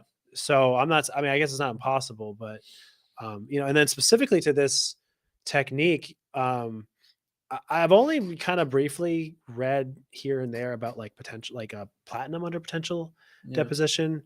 Um, and I'm not. It's a bit odd to me. I guess I don't know a lot about it personally. I don't have a lot of experience with under potential deposition. Yeah. It's fundamentally strange. It's like it's a phenomenon of, to my knowledge, just like what it sounds like. You're doing, you're depositing something at a potential less than it should. Basically, it's like Mhm. so. It's like so. I kind of I don't know that I understand it. I'll be honest. I'm not sure I don't understand the phenomenon. Like what's happening and why. Oh, yeah. I don't know. Uh, I could think of a couple like possibilities. I mean, one thing to remember in electrochemistry is even though we have like a standard like a standard redox potential for species, um if we have a standard redox potential for species, but that's like an average. That's actually like if you look at a gas phase molecule, for example, it has very discrete energy levels. Electrons will only transfer at those discrete energy levels. But by virtue of being in a solvent, you actually have a broadening of those energy levels. So that's the only thing I can think of, is that you can actually apply a potential below its redox potential, and actually there will be a distribution of some of those molecules that will undergo an electron transfer or deposition. Um, the one thing I will say about this, I completely agree with Neil that you need an extremely sensitive potentiostat, and you need a very small electrode, like a nano electrode. People have been able, like there's like Professor Jeffrey Dick who has Yeah, like he these was nano doing these electrodes. very crazy and difficult. I mean, crazy in a good Yeah, way. I mean that like affectionately. yeah. But he was trying to like have one little, Yeah, particle hit the surface and detect the spike in current. He was doing stuff yeah, like that. I remember years ago, yeah. and it's hard. It's very hard. Yeah. I actually would make the argument that the only way to determine whether you have copper nanoparticles versus copper single atoms is quantitatively. Like you can use a statistical argument that if you have nanoparticles, you're going to get a current within this range. And if you have single copper atoms, you would get a current that's in this range. And it's only by detecting that current value over this area, you can statistically make a assumption that like, oh, I have a single copper atom or as opposed to a nanoparticle. So I think you need to, and then I think you should use some other techniques. Like you need to use like SEM and actually look to see whether or not you have copper nanoparticles of a certain size, and you need to do like a elemental analysis like EDX or something and see like, okay, is copper on your surface or something like that. So that's my 2 cents about this Yeah. about this question. I hope this was helpful. I hope that was helpful. This is a follow up by somebody else. Yeah. Ranjiku says, could you determine the current for a mole of the substance and then calculate for one atom using Avogadro's? I mean, in theory, Oh yeah. but you're making a lot of assumptions, because what's built into this is the assumption of what you said. Determine the current for a mole of the substance. What current? Yeah. Like what current exactly? Again, like the like current at some specific potential, or the kinetic current, or the like materials don't have a current, right? You know what I mean? Like that's not a Oh. property of a material. Like the current associated with a particular Oh yeah. potential, or this Yeah, is an yeah. open question, and then it's Yeah. like 1 mole of a substance is a lot, right? Like Oh you yeah. can use formula weight, right? Like Yeah. if you have like iron or lead or something, it has a formula weight of like 50 to 100 grams per mole, so it's like 50 grams of copper is a lot. Oh yeah. Well, yeah. I'm just Yeah. sort of thinking this through, Yeah. where it's like, okay, you have like, I mean, I guess you could normalize it, like, however much current you get for however many grams is how many, for how much 1 Yeah. mole, and then you divide by 6.02 times 10 to the 23rd. Like, Yeah. I mean, in Yeah. theory, I guess. Yeah. So it's assuming that the current is like perfectly equally distributed among every atom, which it isn't. Yeah. It's only Yeah. on the surface. yeah. There's a lot of assumptions There's a lot here. of charge. You have to look at the charge, right? Yeah. That's what you're looking at. Yeah. But yeah, there's absolutely a lot of assumptions. But I did work for a lab that did like single molecule spectroscopy, and they did things like they use statistical arguments as well as isotopically labeling. So there are some ways to do isotopically labeling experiments with this, but I mean, it's hard. It's hard. But yeah, you could figure out the charge associated with like a single atom. And then again, it's a statistical thing, because you can probably get enough single atoms that you could measure it, but these are hard experiments. Single atom experiments are super, super hard. Yeah, especially But with small currents. and Yeah, things like very that. small currents. Let's see. Define conductivity and molar conductivity of electrolyte and its variation with concentration. I mean, conductivity, I've always thought of it as just like the inverse of resistance. It's in the Siemens. ability of charge to pass through water. Yeah.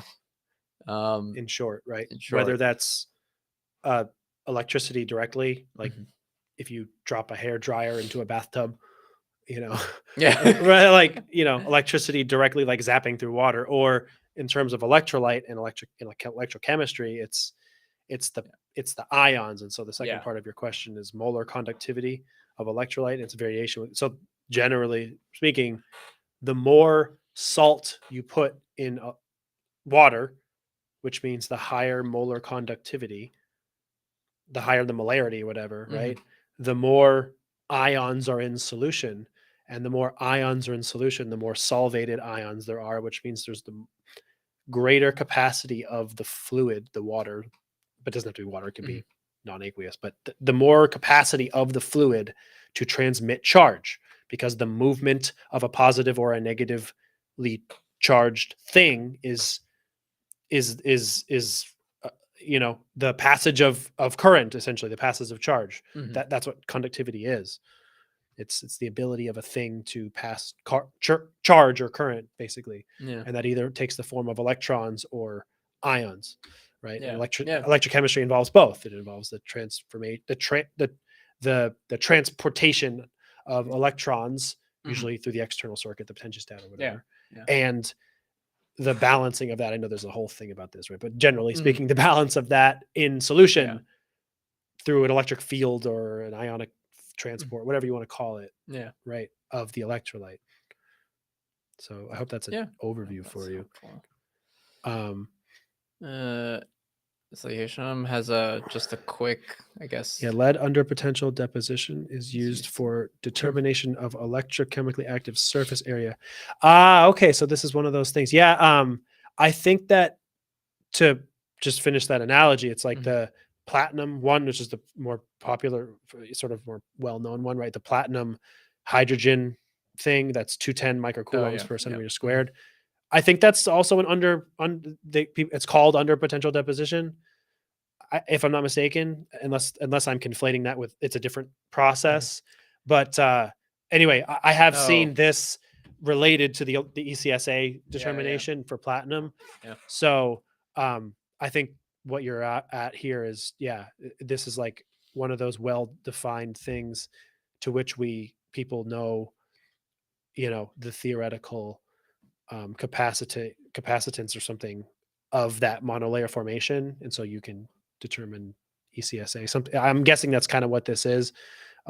So thank you for that. That little clarification there. Mhm. I don't have, like I said, I don't have the underpotential deposition whole phenomenon's a bit. To think a little bit more about It's exactly why it happens. I don't 100%.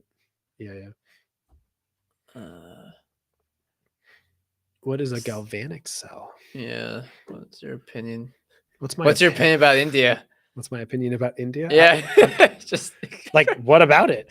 I've been to India. Great. I've been to India many times. It's my country with the favorite. It's the country with my favorite food. I've also been to France many times. I've been to France, Italy. I know, shots fired here. All right. I've been to Italy and France, but India has the best food. Interesting. Yeah, Indian food. The food in India is better than any other country that I've been to. It's delicious. It's second to none. And I'm not someone who had Indian food before I went to India. Like, it's, I'm in the US, so we have a lot of different kinds of food cultures. It's really cool. We can have a lot of different, like Mexican and Japanese, and there's a lot of, you can get a lot of different kinds of food in my country, which is really cool. And I just never had Indian food before. I don't know, just wasn't ever something I had growing up or knew much about. And then I've been to India like 4 different times, and I tried the food, and I was like, oh my God, it's amazing. It's so good. The spices and the methods of food preparation are tremendous. I absolutely love the food in India. Yeah, it's like you think that like other countries have like a variety of spices. It's just like, no, not even close. It's also funny too, because like, again, it's just that whole American experience. Like, we tend to eat different stuff a lot. Like, we'll have, American sort of food. We'll have pizza and burgers and, those sorts of typical American things. But like, then it's like, American I feel diet. Like having Asian food or Mexican food or, what, like we get a lot of different, and then there's, there's other countries obviously that have this kind of thing too. But like in India, most people, what they have for dinner? Indian food. Yeah, that's right. That's right. It's like, it's just funny. Like, it's a bit of a cultural funny thing to me, is like visiting India, and it's like every night and every morning and every lunch, it's Indian food. Like, that's what you eat. You're in India, obviously. That's just not something we do in America. Like butter chicken. Butter chicken's okay. I like biryani. I would have biryani a lot. I can't do a lot of the veg food. I have an allergy to dal and chickpeas, which is like the entirety of the veg cuisine in India. So I can't eat half of the food, but so that I like it because I can't eat half of it and I still like it so much. So basically all the non-veg places is where I have to eat. But like just tandoori biryani and I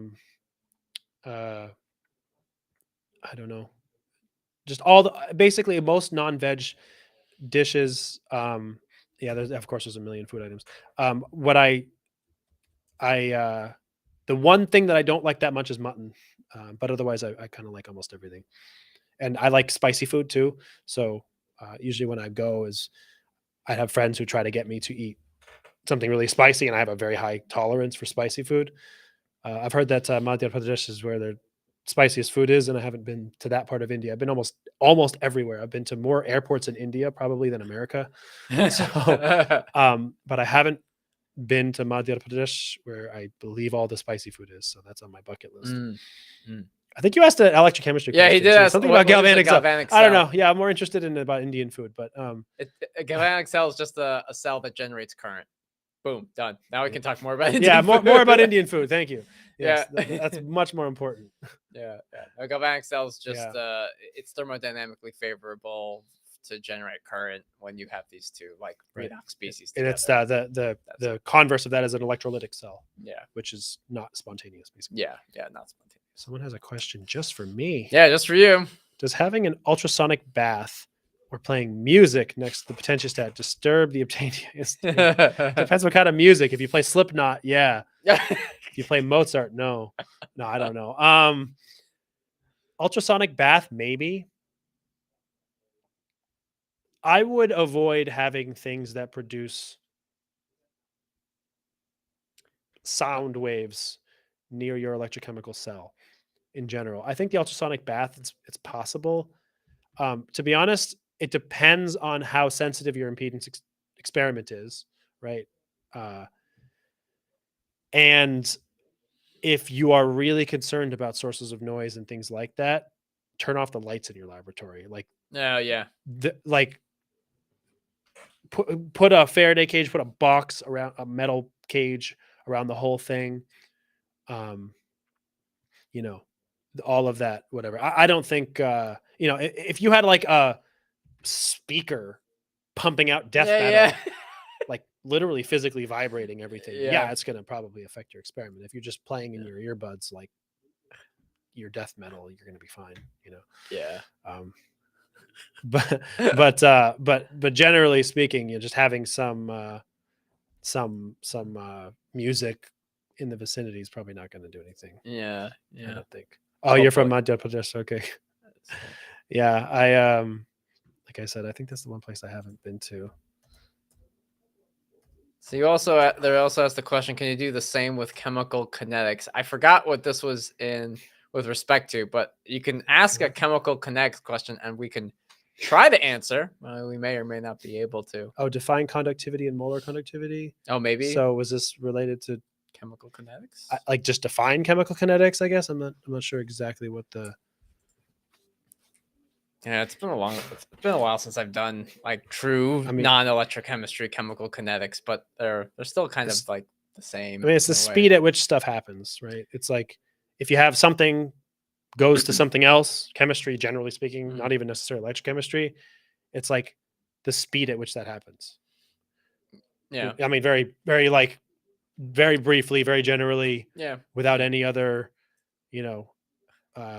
breakdown of details and kinetic constants and whatever. It's the speed at which that happens. Like this thing is transforming into that other thing at a rate of this many molecules per second or this much concentration per second. Or, the speed. It's just that's what kinetics is fundamentally. It's the rate at which it's occurring. So I sometimes this is just like my brain has to jump through this hoop, but when we say that something has a better like rate constant or is faster, it's not necessarily like the molecule is moving faster.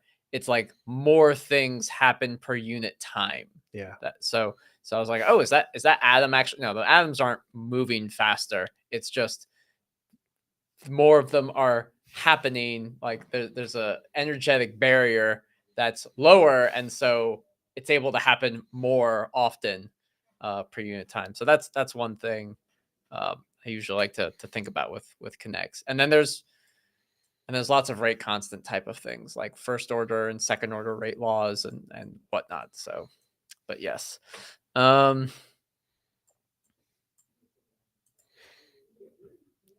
don't know some of these other kind of, so a quick revision of electrochemistry. I don't know what that is. That's. Do you mean like a definition or what is? I'm not sure what you mean by revision. Yeah, you can maybe give us a little more clarification on what you mean by a quick revision of electrochemistry. I'm also not sure what's G questions. What? Have you tried G questions on chemistry? I don't know what that. I don't know what that is. I don't know what you're referring to. Is it is this a typo or is it something that we're just not aware of? I guess I'm not sure what you're asking. Oh wait, I think, are you talking about joint entrance exam? It's that for what it the is? India Institute of Technology Madras. That's at least what I just looked up. Oh, is that what is an IIT Madras thing? Well, I just typed in I think G chemistry or Joint. G questions, and Well, it's probably just an IIT thing. If it is, it I don't could know. be. I Yeah, doubt it would be specific to IIT Chennai. I But have maybe it is. and I'll tell you Joint this: entrance I have not examination. done it. Joint entrance examination.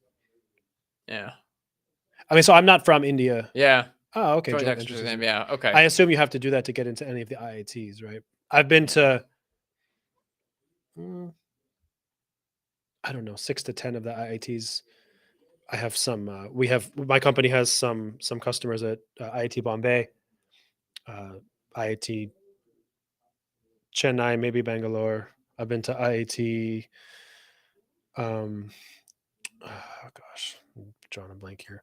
I've been to some near West Bengal, Durgapur and Kharagpur. Been to a few. Anyway, I didn't take the joint entrance exam or anything like that. I didn't go. I'm not from India originally, so I did not attend IIT. But I've been to a bunch of them. I've been to ISC in Bangalore. I've been to a lot of different schools in India. So I know that's quite competitive. It's very, very difficult. Yeah.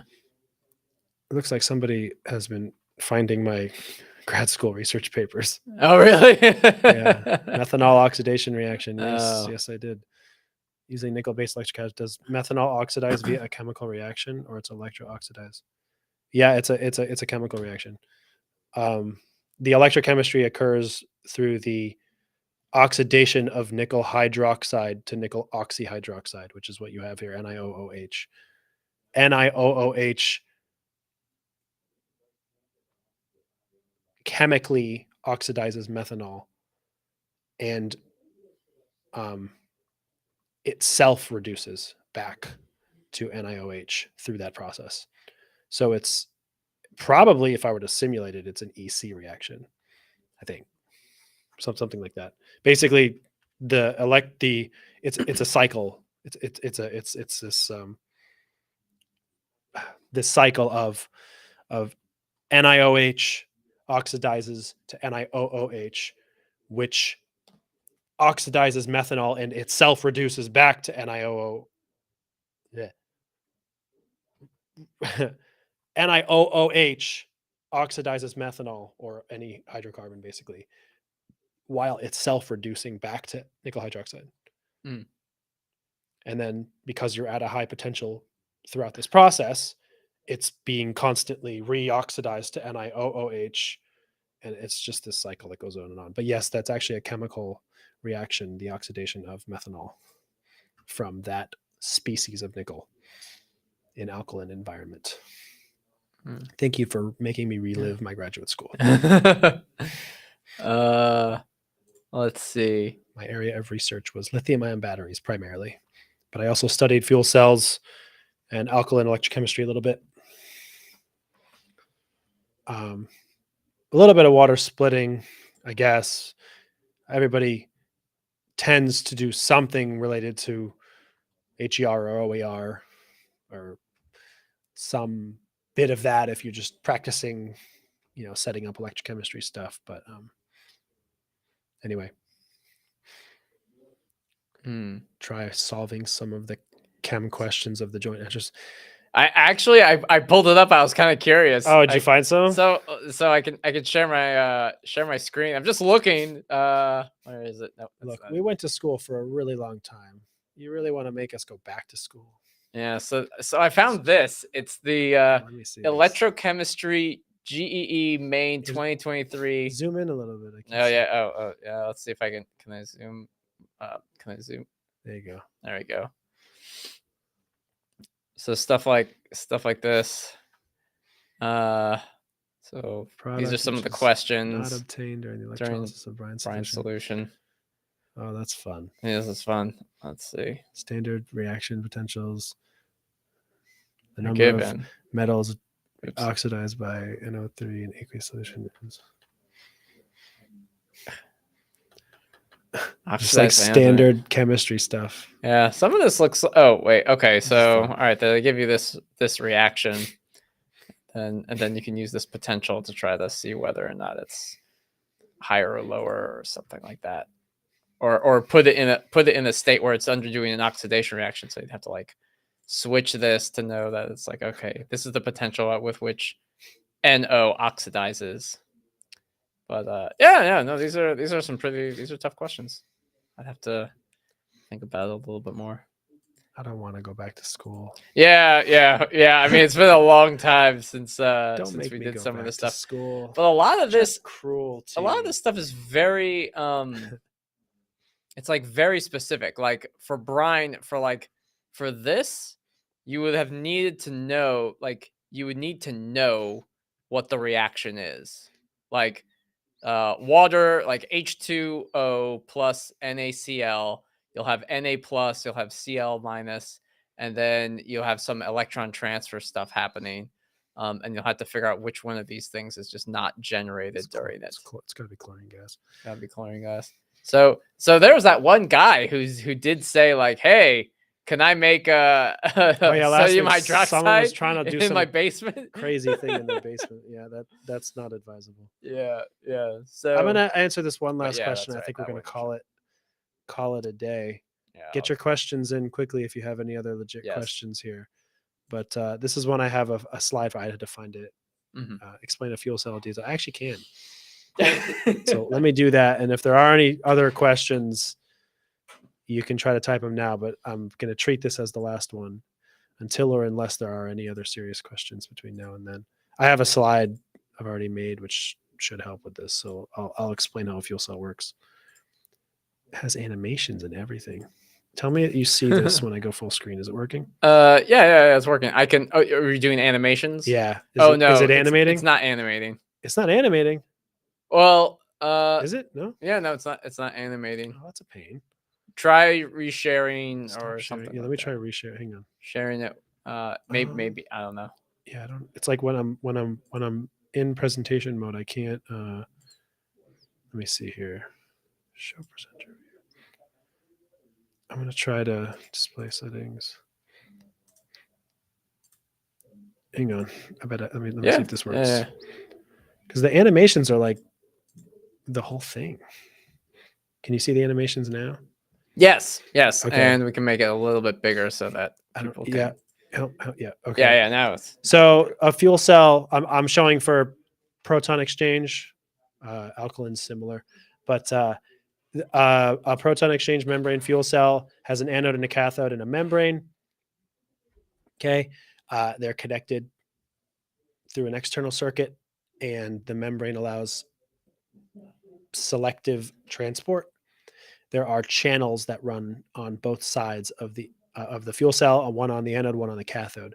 On the anode side, you typically flow hydrogen gas, usually humidified stream, so there's water in there as well, but we'll just pretend it's just hydrogen.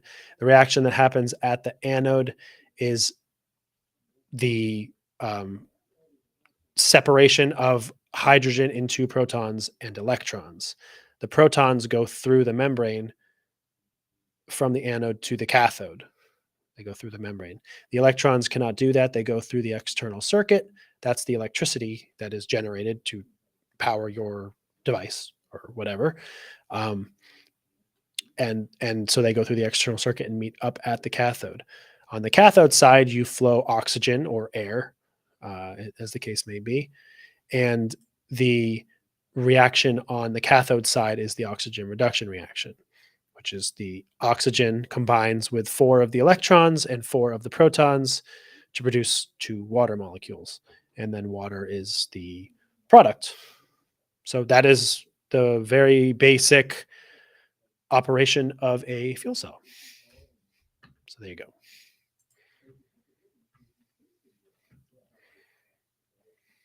All right, very good. Oh, you're going to appear for your exam on the 31st of January. Well, good luck to you. Yeah. Good luck studying and learning all the things, and best of luck if you're getting into IIT or in any whatever engineering school it is. It's quite competitive out there, so best of luck to you. Yes. Yes. Yes. And I think we're going to wrap it up there. Yeah. Yeah. I think that was good. Yeah, like you said, it's like the deluge of questions that like, Oh, we yeah. have like a 10 minutes. There's not much. So we have to just kind of filibuster until people, and then the questions come. There's Yes. something about this like last 45 minutes that Yeah. Yeah. like- that's it's like, there's like a, nobody's for a bit. It's like, they're coming. The questions are coming. We just got to stick around. Yeah. So Yeah. thank you everybody for giving us some fun questions and discussion about Indian food. It's my Yes. favorite. That's It's my favorite. I my love it. favorite. Yeah, I do. I really do love Indian food. That's not just because you asked the question, although I did answer it because you asked the question. But yeah, that's the takeaway from today. A lot of electrochemistry, Indian food. Indian food. Highly right. recommend it. Yeah. Yeah. All right. Have a good one. Cool. All right, take it easy, everybody. All We'll right. see you next week. Mhm.